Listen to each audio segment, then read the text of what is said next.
السلام علیکم پیارے بچوں، آج کی ہماری حرف کہانی کا حرف ہے جیم، جس سے ہماری حرف کہانی کا نام بنتا ہے جوجو جگنو۔ الف نگر کے جنگل میں جامن کے ایک پیڑ پر جوجو جگنو رہتا تھا۔ جوجو جگنو جہاں بھی جاتا ٹمٹماتا، جگمگاتا اور اپنی روشنی پر جی بھر کر خوش ہوتا۔ الف نگر میں جس جانور کو جب روشنی کی ضرورت پڑتی تو سب کو جوجو کی ہی یاد آتی اور جوجو جلدی سے مدد کے لیے پہنچ جاتا۔ ایک رات جوجو جنگل میں جگمگ اڑتا پھر رہا تھا کہ اچانک اس نے ایک جگہ ڈھیر ساری روشنی دیکھی۔ جوجو تو ڈر ہی گیا، اتنی روشنی! پہلی بار جوجو نے جانا کہ اس سے زیادہ روشنی بھی کسی کے پاس موجود ہے۔ جیسے ہی جوجو اس روشنی کے پاس پہنچا تو اس نے دیکھا کہ جنگل میں جھیل کے کنارے چند لوگ ایک خیمہ لگائے بیٹھے ہیں اور ایک تار پر وہ روشنی لٹک رہی ہے۔ کچھ دیر تو جوجو چھپا بیٹھا رہا، لیکن پھر اس سے نہ رہا گیا۔ وہ ڈرتا جھجکتا جیسے تیسے اڑ کر اس روشنی کی جانب بڑھا۔ ہیلو، میرا نام جوجو جگنو ہے، تمہارا نام کیا ہے؟ اس نے روشنی سے پوچھا۔ روشنی نے اپنی آنکھیں ذرا سی جھپکائیں اور جوجو سے کہا، میں ایک بلب ہوں، بجلی کا بلب۔ جوجو حیران ہوا۔ اس نے پوچھا، تو کیا تم جگنو نہیں ہو؟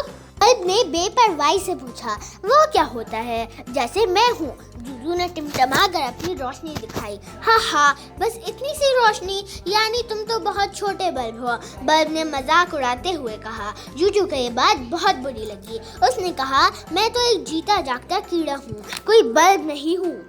میں کیڑوں کو ناپسند کرتا ہوں، دور ہو جاؤ مجھ سے ورنہ میں جلا دوں گا، بلب نے غصے سے کہا۔ اتنا غرور کرنے کی ضرورت نہیں ہے۔ جوجو کا دل بہت برا ہوا، وہ جھٹ سے بولا۔ بلب نے اترا کر کہا، غرور کیوں نہ کروں، تم ذرا اپنی اور میری روشنی تو دیکھو۔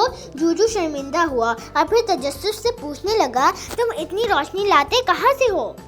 میں کیوں بتاؤں، بلب نے نخرے سے اٹلاتے ہوئے کہا۔ جوجو کی منت سماجت پر بلب مدانے پر مجبور ہو گیا۔ اس نے کہا، میں بجلی سے چلتا ہوں، یہ بجلی کیا ہوتی ہے؟ جوجو نے کچھ اور تجسس سے پوچھا۔ ہے سائنس کی کوئی ایجاد، ٹھیک سے مجھے بھی نہیں معلوم، مگر دیکھو میں اپنی روشنی کتنی بڑھا سکتا ہوں، بلب نے جواب دیا۔ وہ غرور میں آ کر پوری قوت سے جلنے لگا اور پھر یکدم ایک جھماکے سے پھٹ کر بجھ گیا۔